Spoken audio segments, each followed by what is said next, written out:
행복에 관한 다큐를 보았다. 아버지의 강요로 고시를 준비하다 우울증에 걸린 여자가 나왔다. 결국 자신이 원하는 것을 찾아 나선 그녀는 아프리카에서 교육봉사를 하며 행복하다고 말했다. 행복은 가진 것, 나누기, 원하는 것. 다큐의 내레이터는 그것이 행복의 공식이라고 말했다. 아, 부모가 원하는 것이구나. 그제야 깨달았다.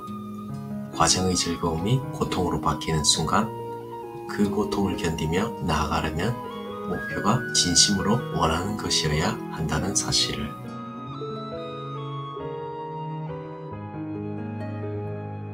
혹시 요즘 이게 진짜 내가 원하는 삶일까 라는 생각 해보신 적 있으신가요?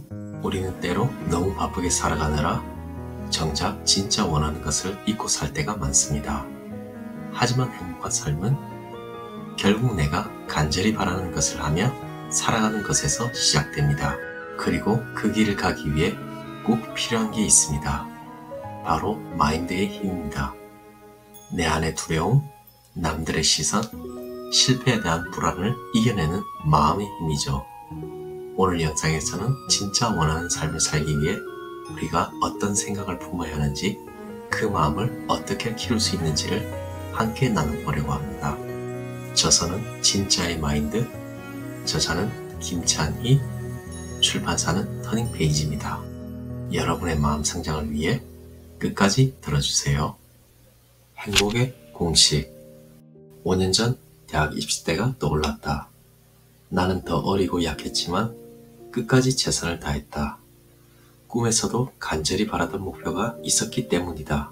하지만 교사라는 목표 앞에서 나는 전혀 다른 사람이 되어 있었다. 무슨 일이 있어도 하고 싶은 일을 하며 살아야겠다고 다짐했다. 그리고 스스로에게 물었다. 무엇이 하고 싶은가? 무엇을 할 때 행복한가? 나는 축구에 관한 생각을 할 때 시간 가는 줄 모른다. 서점에서 좋은 글을 만나면 세상을 다 가진 기분이 든다. 기타와 피아노 소리가 곁들여진 음악을 들을 때 쾌락의 끝까지 간다. 여행하면 낯선 나를 보는 순간이 즐겁다. 친구와 커피를 마시며 사랑에 관한 이야기를 하면 영원히 그 자리에 머물고 싶다. 내가 하는 말에 상대가 웃으면 덩달아 행복해진다. 새로운 것을 배우면 내가 더 커지는 느낌이 든다. 저 많은 것들 중 하나를 업으로 삼고 나머지를 삶 속에 최대한 많이 배정하며 살고 싶다. 어느 언론사에서 40대에 성공한 사람들의 과거를 조사했더니 한 가지 공통점이 있었다. 20, 30대에 하고 싶은 일을 마음껏 했다는 것이다. 당장 하고 싶은 것을 해보고 안 맞으면 또 다른 하고 싶은 일을 해보는 식으로, 그러다 가장 맞는 일을 발견하고 10년쯤 몰두한 후에 성공했다고 한다. 나도 그렇게 원 없이 하고 싶은 일을 해보고 싶다. 지난 1년 동안 가란 존재의 근처를 배회하며 살았다는 생각이 든다. 박민규의 단편소설 근처의 주인공처럼 말이다. 암 선고를 받은 그는 지난 삶을 돌아보며 평생 원하는 삶에 근처만 맴돌았다고 후회한다. 내 주변에도 그런 사람들이 많다. 부모님이 기대하니까, 취직이 잘 되는 전공이니까, 다른 일을 하고 싶지만 지금까지 해온 게 아까우니까, 우선은 돈을 벌어야 하니까. 그들은 그런 수많은 핑계로 자신이 원하는 일 근처를 끝없이 배회한다. 물론 그런 현실적인 가치들도 무시할 수 없다. 하지만 원하는 삶을 사는 일은 그 모든 가치를 다 합친 것보다 더 중요하다. 얼마 전 내일 죽는다면 가장 후회할 일은 이라는 설문조사를 봤다. 1위는 하고 싶은 일을 하면서 살걸. 나는 삶에 단 한 톨의 후회도 남기고 싶지 않다. 나는 생각한다. 원하는 삶의 근처를 맴도는 일은 당장 멈추는 것. 그리고 내 근처의 사람들을 더 자주 행복하게 만드는 것. 그것이 행복이라고. 그것들을 하기 위해 필요한 건 오로지 용기뿐이라고. 좋은 판단력을 갖는 방법. 삶의 질은 판단력에 달려있다. 어떤 일을 할 것인가? 어떤 배우자를 만날 것인가? 언제 시작하고 언제 그만둘 것인가? 중요한 결정을 앞뒀을 때 좋은 판단을 해야 삶의 질이 올라간다. 좋은 판단이란 미래의 내가 후회하지 않을 판단이다. 그러길 참 잘했다고 느낄 만한 판단이다. 판단력이 좋은 사람들에게는 공통점이 있다. 자기 자신을 잘 아는 것이다. 스스로 판단해 본 경험이 많기 때문이다. 반면에 판단력이 좋지 않은 사람들은 자기 자신을 잘 모른다. 그런 경험이 없기 때문이다. 그들은 자기 생각을 몰라서 남 이야기만 듣고 판단한다. 결과가 나와서 매듭을 지어야 할 때도 남의 의견을 따른다. 경험한 것은 맞지만 자기 자신을 알아가는데 전혀 도움이 되지 않는다. 앞으로도 남의 판단에 의존할 수밖에 없는 악순환을 걷게 된다. 나는 내 판단을 후회한 적이 거의 없다. 어려서부터 스스로 판단하는 경험을 많이 했기 때문이다. 대학 전공도 혼자 정했고 이후 모든 진로를 오롯이 내 뜻대로 정했다. 결혼을 할 때도 내 마음만 따랐다. 덕분에 내가 내린 판단이 가져온 결과를 마주한 경험이 많다. 거기서 파생된 감정들도 모두 소화해냈다. 즉, 내 안에 나에 관한 데이터가 충분히 축적되어 있다.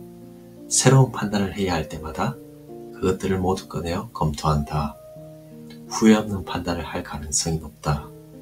그 판단의 결과가 나오면 그것은 또 하나의 데이터가 된다. 나를 점점 더 잘 알게 된다. 앞으로 좋은 판단을 할 확률이 더 높아지는 선순환을 걷게 된다. 스스로 판단하는 경험을 많이 하는 것. 그것이 판단력을 높이는 유일한 방법이다. 높이보다는 깊이. 높이보다 깊이가 중요하다. 높이 올라가려는 사람은 대개 어떻게든 높이만 올라가면 된다고 생각한다. 방향을 깊이 고민하기보다 그저 최대한 빠르고 편한 길을 찾는다. 그러나 쉬운 길은 결코 없다. 그들은 중도 포기하고 또 다른 길을 기웃거리며 자주 방향을 잃는다. 반면에 깊이를 추구하는 사람은 방향을 잃지 않는다. 깊어진다는 것은 이미 방향이 정해져 있음을 의미하기 때문이다. 그는 확고한 방향으로 차분히 나아가며 점점 깊어진다. 누구도 넘볼 수 없는 영역을 구축한다. 결국 높이를 추구하는 사람보다 더 높이 올라가게 된다. 높이보다 깊이를 추구해야 하는 이유다. 행복했던 순간을 떠올리면 선택이 쉬워진다. 자신을 알고 싶다면 행복했던 순간을 떠올리면 된다. 그 순간들에는 분명 공통점이 있을 것이다. 나는 서울대에 합격했을 때, 영국 구부리그 코치로 일했을 때, 유튜브로 자리 잡았다고 느꼈을 때 행복했다. 모두 성취의 기쁨이었다. 나는 성취를 중시하는 사람이다. 그러므로 만약 나중에 안정적인 직장과 도전 사이에서 고민된다면 망설임 없이 후자를 선택하면 된다. 당신은 언제 행복했는가? 그 순간들의 공통점은 무엇인가? 그것은 새로운 경험, 타인의 인정, 평화로운 일상 혹은 사랑일 수 있다. 그게 무엇이든 자주 떠올려서 자신이 중시하는 가치를 분명히 인식해야 한다. 그래야 선택의 기로에서 흔들리지 않고 자신을 더 행복하게 만들 결정을 내릴 수 있다. 최고의 시간관리법. 최고의 시간관리법은 할 일을 아주 작게 쪼개는 것이다. 수많은 시간관리법을 시도해봤지만 전부 실패했다. 해야 할 시간에 하지 않았기 때문이다. 계획이 아무리 완벽해도 해야 할 때 하지 않으면 아무 소용이 없다. 결국 내게 시간관리란 하기 싫은 마음을 기어이 하고자 하는 마음으로 돌려놓는 일이었다. 쉽지 않았지만 여러 방법을 시도한 끝에 정답을 찾았다. 그것은 할 일을 아주 작게 쪼개는 것이었다. 핵심은 아주 작게다. 예를 들면 책 한 권 읽기가 아니라 1000문장만 읽어보기, 10km 달리기가 아니라 양말 신기. 목표가 작을수록 부담도 작아진다. 반면에 목표가 크면 부담스럽다. 시작하기도 전에 이걸 언제 다 끝내야 하나 라는 생각에 압도된다. 그래서 시작을 자꾸 미루게 된다. 나의 일은 영상 대본을 작성하거나 책을 집필하는 것이다. 모두 글을 쓰는 일이다. 나는 이 일을 한 번에 하나씩 판단하는 게임으로 여긴다. 여기서 A가 나을까 B가 나을까를 고민하고 선택하는 일의 반복이라고 생각한다. 일을 순간 단위로 쪼갠 셈이다. 일하기 싫을 때, 자, 게임하러 가볼까라고 생각하면 하기 싫은 마음이 살짝 누그러지고 의욕이 조금씩 샘솟는다. 결국 한순간에 하나씩만 해결하면 될 일이다. 일단 시작하면 흐름을 탄다. 어느새 일이 끝나 있다. 할 일을 아주 작게 쪼개는 것, 게으른 나를 해야 할 시간에 하게 만들었으니 최고의 시간 관리법이 아닐 수 없다. 신경가소성 활용하기. 20대 후반에 가벼운 우울증을 앓았다. 사업하겠답시고 영국 유학을 중단하고 호기롭게 한국으로 돌아왔지만 현실은 시궁창이었다. 꿈과 멀어진 나를 보며 매일 조금씩 더 우울해지다가 급기야 내 생각을 내가 통제할 수 없는 지경에 이르렀다. 하지만 병원에 가지 않고도 극복했다. 우연히 읽은 뇌과학 책에서 신경가소성이라는 개념을 알게 되었기 때문이다. 신경가소성이란 뇌의 신경이 변화하는 성질을 갖고 있다는 뜻이다. 만약 우리가 A라는 생각을 많이 하면 A에 해당하는 신경회로가 더 커지고 두꺼워진다. 그럼 가만히 있다가도 A가 불쑥 떠오른다. 그럴 때마다 A를 잠시 붙잡고 있다 보면 A의 신경회로는 더 강화돼서 결국 머릿속이 A로 꽉 차버리게 된다. 가벼운 우울증을 앓던 시절 내 머릿속이 부정적인 생각으로 가득 찼던 이유도 그 때문이었다. 신경가소성의 놀라운 점은 그 특성을 정반대로도 활용할 수 있다는 것이다. 긍정적인 생각을 반복하면 긍정적인 생각을 더 많이 하게 된다. 나는 그 개념을 믿고 내 머릿속 신경회로의 배선을 완전히 바꾸기로 결심했다. 쉽지는 않았지만 억지로라도 좋은 생각을 끌어올렸다. 나는 할 수 있다. 나는 무조건 된다. 자칫 공허하게 느껴질 수 있는 주문을 기계적으로 되뇌었다. 이런다고 과연 될까 싶었지만 멈추지 않았다. 며칠이 지나자 그 문장들이 머릿속에 저절로 떠올랐다. 점점 내 머릿속에 내재화되더니 결국 온몸이 자신감으로 가득 찼다. 놀랍게도 그 이후에는 모든 일이 잘 풀렸다. 인간은 자신이 생각하는 대로 살게 된다라는 격언을 몸소 체험한 셈이다. 요즘에 나는 걱정과 두려움이 몰려올 때마다 긍정적인 생각을 억지로 되뇌인다. 때로는 입 밖으로 소리치기도 한다. 신경가소성을 잘 활용하면 내 삶을 내 뜻대로 주무를 수 있다는 것을 잘 알기 때문이다. 나만의 속도.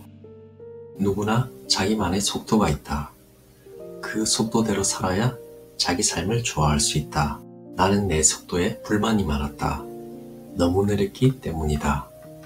영상 하나 만드는데 4일, 글 한 꼭지 쓰는데 2주, 마음의 향방을 결정하는데 한 달이 걸렸다.